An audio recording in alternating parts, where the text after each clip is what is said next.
Hello, everyone, and welcome to our webinar today on how to get started as an open source contributor. We're going to give people a little bit time to file in from the waiting room, but just wanted to make a few announcements, and we'll remind you of this as later for those that are joining later. But first of all, this webinar is being recorded. We will be providing an on-demand link to you to the email that you use to register. Additionally, we are also streaming this to all of our Pluralsight social media platforms. So if you want to go find it and watch it immediately after the event, you can find it on Twitter, Facebook, YouTube, and LinkedIn. And also, Gift is going to be kind enough to answer some of your questions at the end of this event. So as you have questions for Gift, please drop those in the Q&A box at the bottom of your Zoom window. And so with that, I'm excited to introduce our guest. Gift is a front-end developer at Passionate People, and she's a tech content creator and a really engaged, member of the open source community and an advocate for developers. And so with that, I'm going to turn the time over to Gift. Well, thank you, Seth. Hello, everyone. I am very excited to be giving this talk on how to get started as an open source contributor.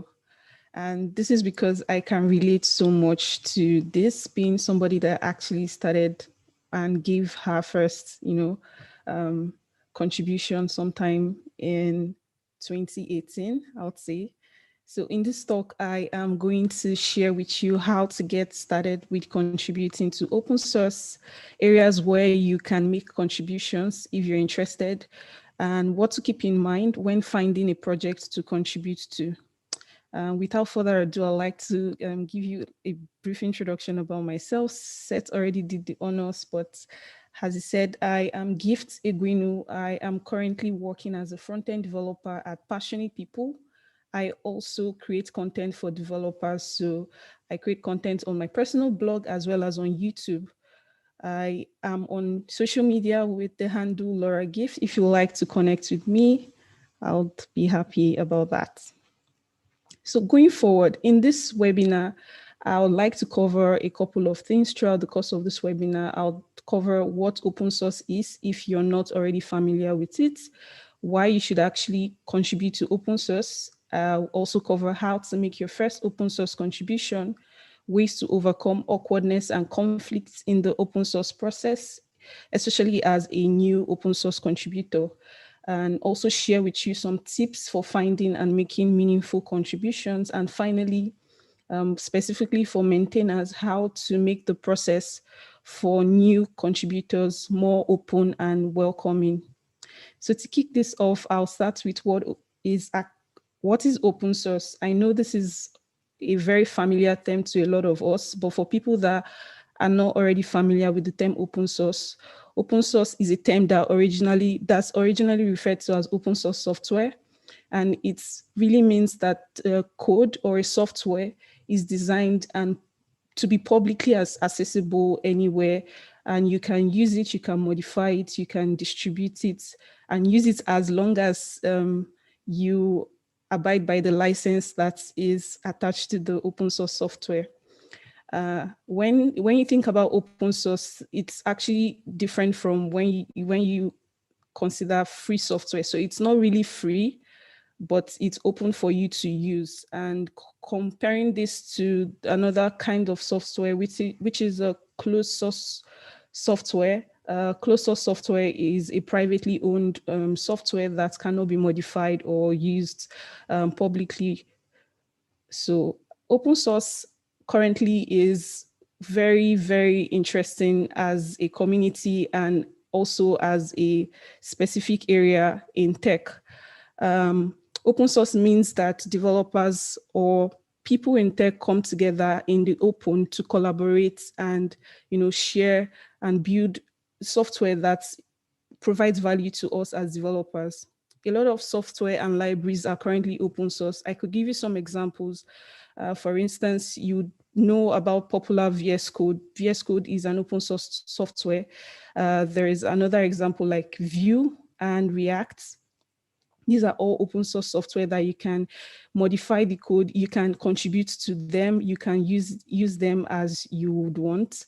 And going forward, there are some reasons why you might consider contributing to open source. As a developer or a designer, regardless of what specific area in tech that you are in, I know that a lot of people that joined this webinar might be developers, but I just wanted to point it out that open source doesn't really it's not specific to only developers. I should just put it that way. So are you thinking about contributing to open source, but you're not setting what you would get out of it? I would like to share with you some reasons why I feel like open source is a beneficial thing for you to get into. The first obvious reason here is it helps you build the tools that you love using. So I mentioned already two open source softwares that are popular that a lot of us use for our day-to-day activities, like VS Code, NPM, or if you're a JavaScript developer, React or Vue. So if you enjoy using these tools and you feel like you want to give back to the community, and I think contributing back to the project is one way you can, is one thing you can get out of contributing to open source, because you enjoy using the tool and you want to give back. Another reason is it helps you improve and grow your skills. This could be your technical skills or your soft skills, and I'll explain why.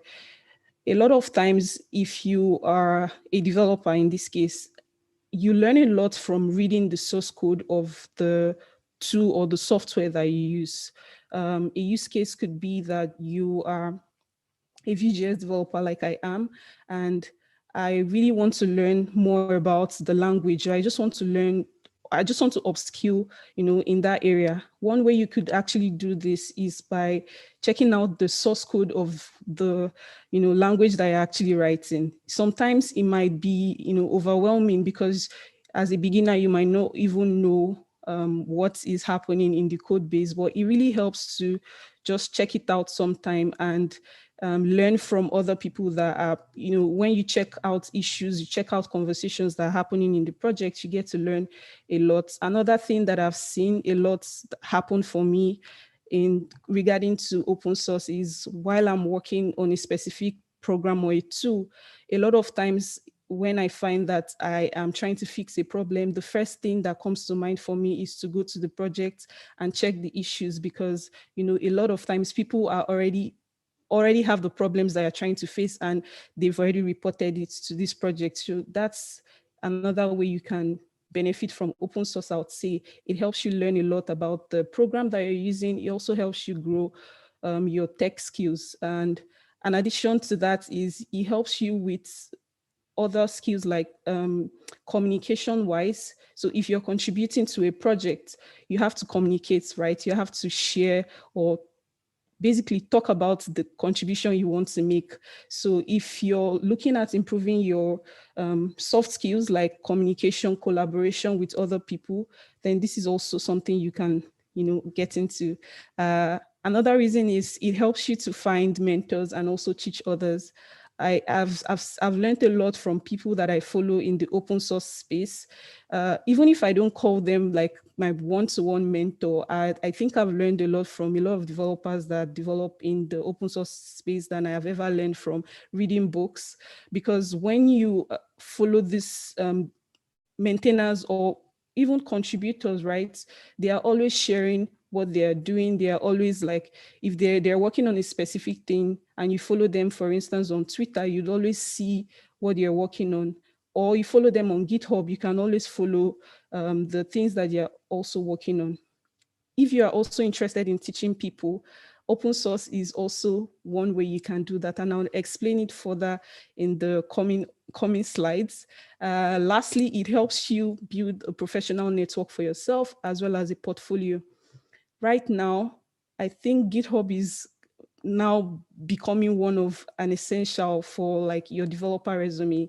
A lot of times when you apply to jobs, you always see that they are asking you to put in your GitHub profile link. Why are they asking you that? Because the company or the recruiter wants to get a sense of, your previous contributions. That's if you've contributed, or just see the kind of skills, technical skills that you say you have on your resume. And what even puts your foot at the door is when they find that by checking your GitHub profile that you already contribute to open source. That's another interesting way. And generally, it also helps you build a professional network, because in the process of, being part of the open source community, you're, getting to meet more people, you're getting to network with more people. So I think those are some reasons why you should consider contributing to open source. So now that we've covered the reasons that you should contribute, why or how can you actually go about contributing to open source? I think one popular thing that people tend to relate open source with is, once you are contributing, then obviously you're going to be contributing code to an open source project. That is definitely true, but I would also share with you other ways that you can actually contribute to open source. Open source can be done in so many different ways. You're not just locked into contributing a code changes or code features to a project. The main goal of contributing to open source is that you are improving the project or the software that you're contributing to, and you're also creating value in one way or another. I already mentioned one way to contribute to open source is via contributing code. So you can make code contribution to a software or a tool that you really enjoy using. You can raise issues. So if you find that you're currently experiencing a weird bug that, it's important for people to know about it, or the maintainers to know about it, you can raise an issue on the GitHub repo of the set project, or you can actually, contribute features, or sometimes there are a lot of open source projects that have, specific tags for new contributors. So those are the issues that if you're interested in, you can pick up. And a lot of times this community or this project have, guidelines for contributing that can be helpful for you. So one way of, getting into open source is through contributing code. Another way is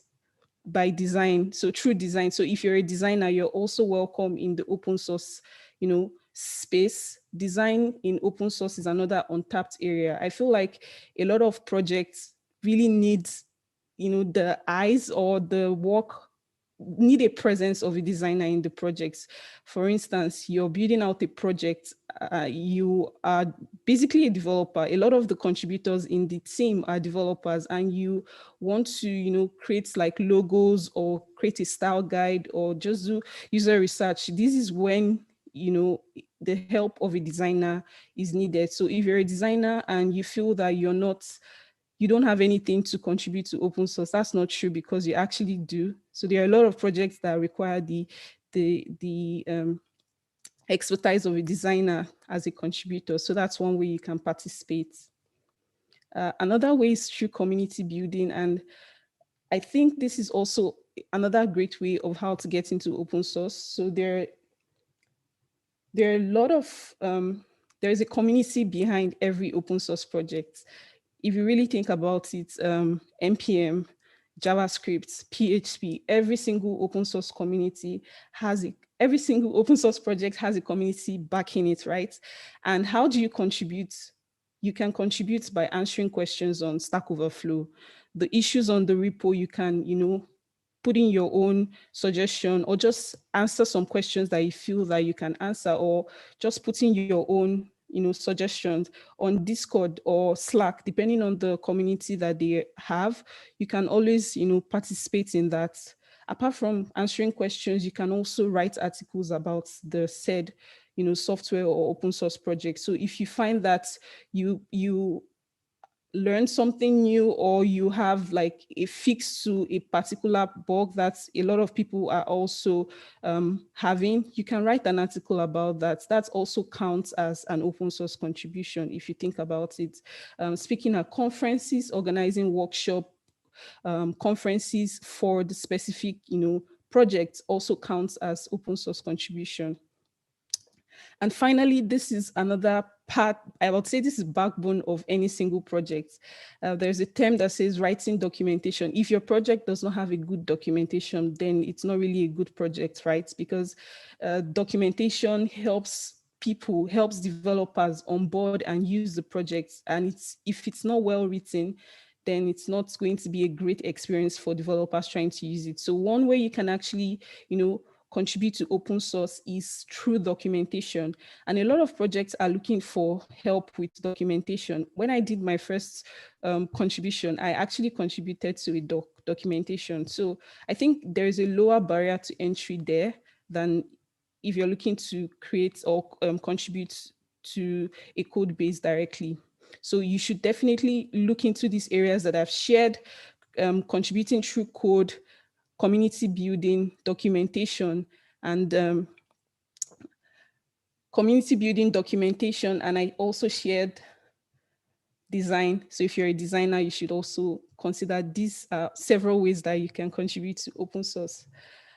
Now you've learned that there are more ways than one to contribute, and maybe now you're ready to make your first contribution, or if you've already been making contributions before now, you even want to contribute more. There are a couple of things you should keep in mind, and I'd like to share that with you. So how do you go about making your first contribution? Sometimes for beginners now, it can be overwhelming because find you know a project you would like to contribute to, but you don't know where to start from. So I would like to share some pointers or things you should have in mind when you're trying to make your first contribution or you're trying to contribute to a project for the first time. The first thing, of course, is for you to find the project you like to contribute to. And this is quite interesting because there are a lot of platforms that helps with this. I'll share some of them later in the slides, but if in case you're looking for a project that you like to contribute to, and for some people they would pick that they want to contribute to a project that they use every day, right? So if you're using a tool every day, you might decide you want to do that, or you could also look at platforms that have bugs and fixes from different projects and that are looking for first-time contributors. So if you've not made a contribution before and this is your first one, I recommend checking out some of these resources that I have here. So this would help you to find a project that you would contribute to. Now, once you found the projects you want to contribute to, the next thing you should consider doing is to understand the structure and the setup of the project. If possible, try to, clone the project, try to just look around and see if they have a README, if they have a contributing guide, if they have a code of conduct. You should definitely check out all of this and get as much context required as possible before actually making a contribution, because it would not be nice if you find a project and the first thing you do, maybe you see that there is an open issue and you can fix it and you just open a pull request without reading the contributing guide, and then they have a process already laid out and you did not follow that process. That's not a good way to start, right? So it's very important for you to look up the contributing guidelines, the README, the license that they have, and so on. It's quite important. Also familiarize yourself with the processes used in the project. A lot of projects have like a well-documented README on how to set up the project locally. You can try doing that. Or you can just read up on, they also have like a fully documented contributing guideline. You can also read that. Finally, now that you familiarize yourself with the project, this is when you can start browsing through the issue tracker to figure out where help is needed, or if you already have something in mind you want to contribute, maybe creating an issue about it first before actually contributing it to the code would make sense as well. So the issue trackers of some projects are well documented with, tags on labels on specific things. For instance, there is a label called help needed. So you can search for that and see if there is a specific thing you can actually contribute to. So those are some things you should consider when you want to make your first contribution. In the process of contributing to open source, right, or just being part of the open source community, is very common to have like conflict or just have awkwardness happen in the process of contributing. So how do you avoid this from happening? A lot of times when you think about open source is a wide community of people from different, continent, people from they have different backgrounds, different life experiences. And you're trying to, communicate with these people. You have to have it in mind that they're not like you, right? So how do you avoid conflicts in the process of contributing to open source. I think the formal thing for you to think about when contributing to open source is it's not just about the project. There are people behind the project as well. So when you think about dealing with people, two things comes to mind for me. First, you should always try to have clear communication when you're communicating with, contributors or even maintainers on a project. A scenario could be that you're trying to, improve a specific area of the documentation, and you have like a better idea of how it should read for, especially you as a new person using the project. Instead of going forward with what you think is the best possible improvement for that, it would be nice to actually have a conversation, like open the pull request you want to open about the specific area, but also give context to why you are changing a specific area of the docs. Like it makes sense to do that, right? So they know where you're coming from and why you want that change to happen.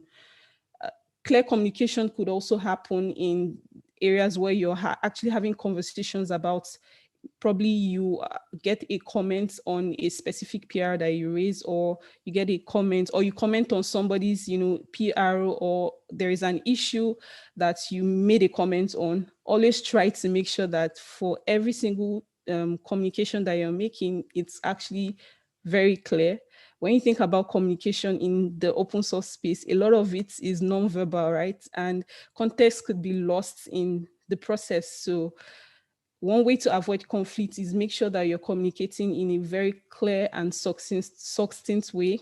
Another thing to also consider is to treat people with equality and respect. Like I said earlier, first think about the people.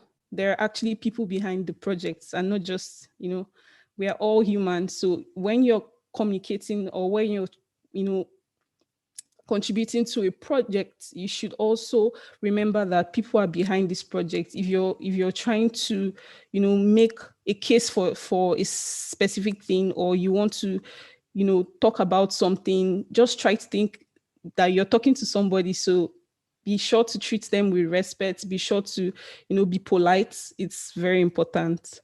And yeah, those are some ways that, keeping in mind these two specific things, you can definitely avoid conflicts in the process of contributing to open source. I would also like to share with you some tips on how to make meaningful contributions. The first tip here is, I've said this a couple of times already, but is just to show that it's actually very important, is for you to read issues and discussion.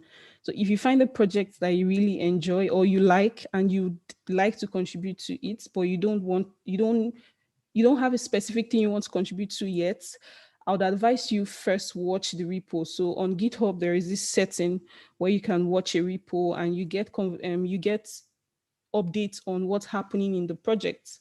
Or you spend some time reading issues. Right now, GitHub also has something called GitHub discussion that some projects has, and this allows, developers as well as maintainers to have discussion about, for instance, new features coming to the project or existing features and so on. It's important for you to be engaged there. So read issues, be part of conversation in the project. Another thing is, when you are creating a contribution, or where you're making a contribution, make sure that you always provide context. A lot of times when you, for instance, if you're trying to I give an example before of trying to improve the documentation, and you just send a pull request without any description of what you're actually improving. It doesn't give the maintainer the urge to merge it in, because they don't know why you decide to make that change in the first place. So for every single contribution that you're making, please try to provide context so they know where you're coming from and why you want to make that change. For bigger projects, I've seen that they already have a template. So if you're making a pull request, you have to answer some specific questions. For some projects, you have to even sign a CLA. You cannot just contribute, right? So a lot of times there are already processes in place for some projects. But this does not apply to every project you might want to contribute to. So just having it in mind that when you contribute to a project, it's very important for you to provide context on, what the change you're suggesting is all about. Another thing that would help you in this process is to always remember to be kind. Like I said, there are people behind the project. So when communicating with other contributors or maintainers, be kind to them and communicate in the best way possible. Finally, ask as many questions as possible. If you find that you don't understand what's happening, like there are no stupid questions. There is no question that is irrelevant, right? You might not understand something, but somebody else understands it, even regardless of if you're trying to contribute to the project. Maybe you're working with the tool itself and you find that you don't understand a specific part. I think it's important to ask questions. So you could just raise an issue in the project or search. A tip that I've learned over the years is the first thing, a lot of people go to Stack Overflow, but you can also go to the GitHub issue and search, because a lot of times you find that your problems are already encountered by other people and it's all in the GitHub issues. So it's important to always ask questions. Now, this area is specifically for maintainers. And how do you make, as a maintainer, how do you make open source, or how do you make your projects more open and welcoming for contributors? There are some maintainers have like real impact in shaping how the project goes, right? And when they put in efforts to make sure that the project is actually open and welcoming to new contributors, I think that's already a great process in place, right? Being a maintainer, how do you create a space where contributors can feel welcome? There are several different things that you could do. I've highlighted a couple, but specifically for new contributors, it's very important to have like useful documentation, like document, for instance, how to set up the project in your local computer, or what the history of the project is like. It's important to have like useful documentation, because this helps you, understand the background of the project, when help is needed. And you as a maintainer already have context, because you've been there from the beginning of the project. So it's important to have this documented somewhere as well. Other reasons why I feel like it's important, I would go further now. I already talked about writing useful documentation, which is good. Another reason is, another thing you should consider as a maintainer is to organize and triage issues. I've said before that the issues in a repo is quite important, because a lot of things are, put in there literally every day. As a maintainer, it's also good if you can try to organize the issues. I've seen some open source projects have like a roadmap. This is actually very nice, and I've started seeing more people doing that in their projects.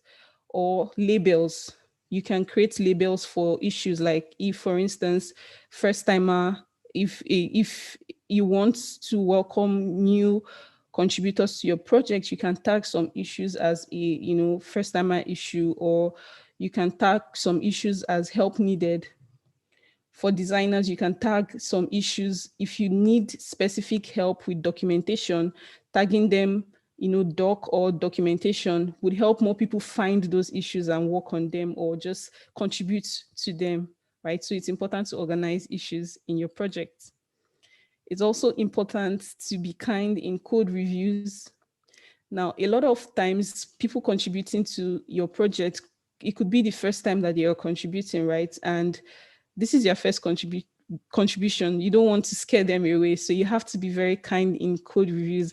I've seen some situation where people try to contribute for the first time, but they feel they were not, embraced into the community, and they decide that they don't want to contribute to open source again. That's already a bad experience, and we don't want to do that to new contributors, or contributors in general, to be honest.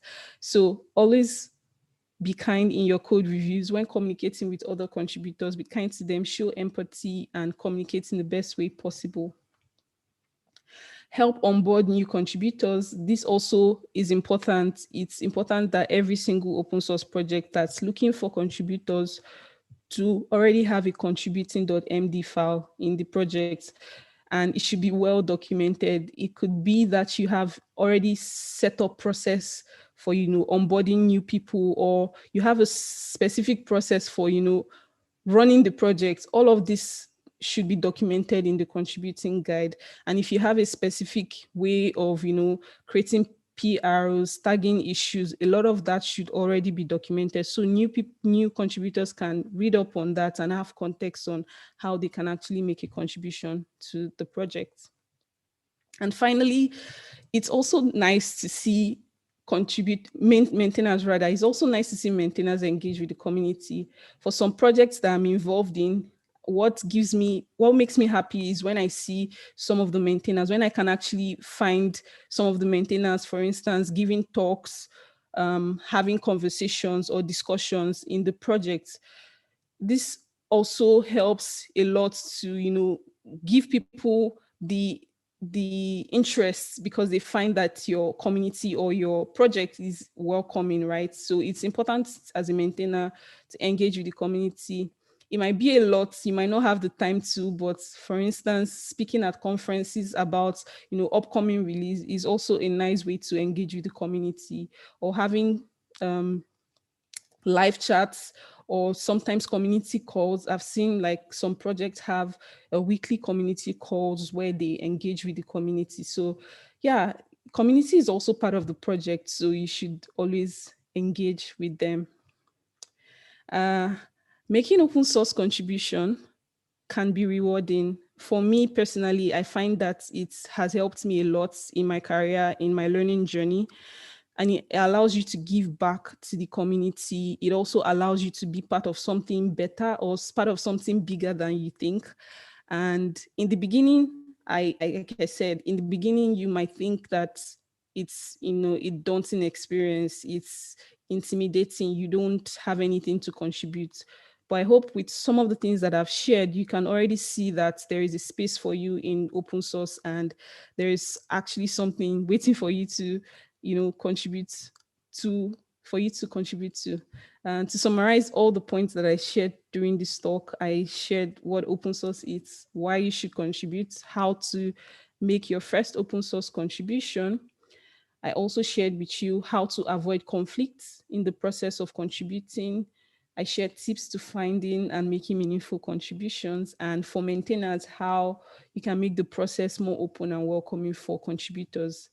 I also would like to share with you some resources that I find are very helpful for you if you're thinking about, looking into this more and getting your first contribution in.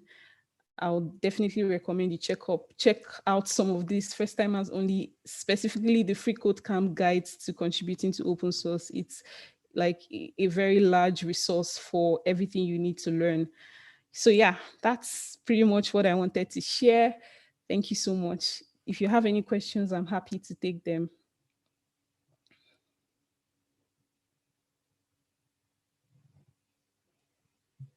Let me see.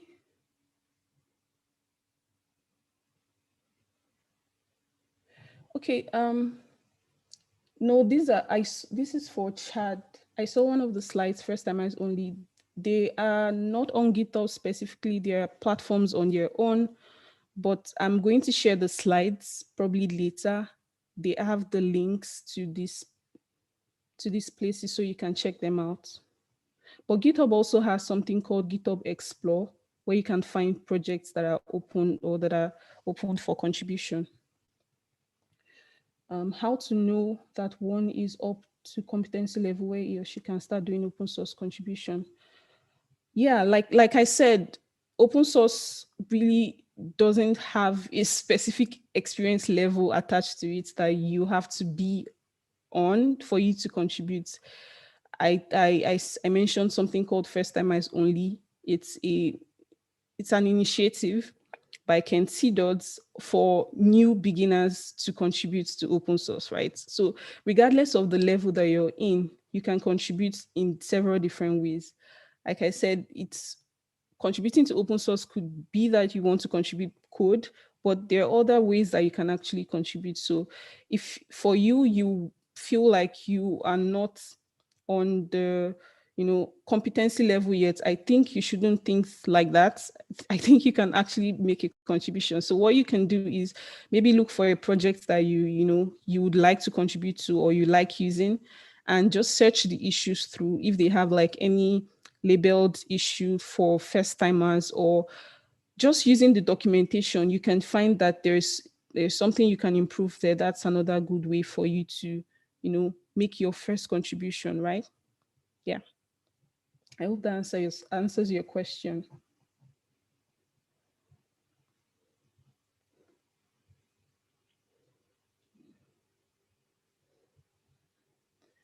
Check if there are any more questions.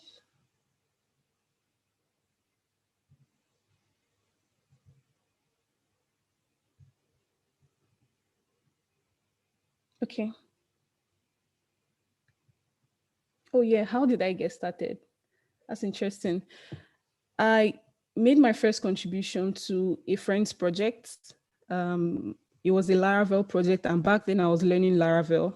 And what I contributed was, I remember the name of the project is called Laravel Hackathon Starter. It's a project by a friend of mine, and I was learning Laravel, like I said, and I thought it would be a nice way for me to, learn a bit more. So I contributed to the documentation, just the README actually. That was the first contribution that I remember making. And yeah, I started doing more from that. That gave me I think that was the first time that I learned how to create a pull request. Yeah, that was my first contribution.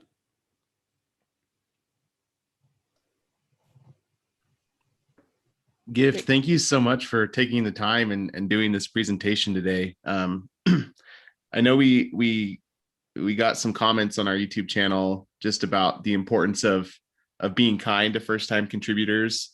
That everyone's trying to improve. I wonder if you could kind of like expand on that, the importance of being kind as an open source contributor. Yeah, sure, I can.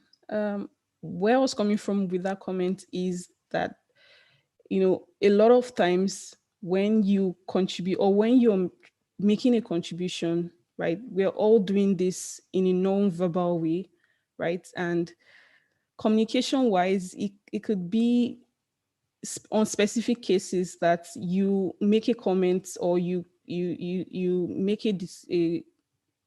you contribute to a discussion, right? And you find that someone else interprets it in a different way, and you might not be thinking that that's how they would interpret it. So I think just having it in mind that whenever you're communicating within the open source space, is always good to think about the comments you're making, right? Is this, just first of all, read it back to yourself. Is this something I would actually like to get from someone else? Then if it's actually a good, or if it's phrased correctly, I would say. So it's important to think about that. And yeah. Yeah, that's awesome. Just as a reminder to everyone, we will be sending around a recording of this webinar to the email that you used to register. And we'll make sure to send Gift slides as well, so you can view those resources. Thank you, Gift. Do you have any final takeaways before we sign off? Yeah, I do. I would say that for everybody that's here watching this, I hope with everything I've shared, you are more interested in contributing back to open source. It's actually a rewarding experience. And from my perspective, I feel that it's something you can definitely benefit from. So if that's an interest of yours, definitely give it a try. Awesome. Thank you. And thank you, everyone. And have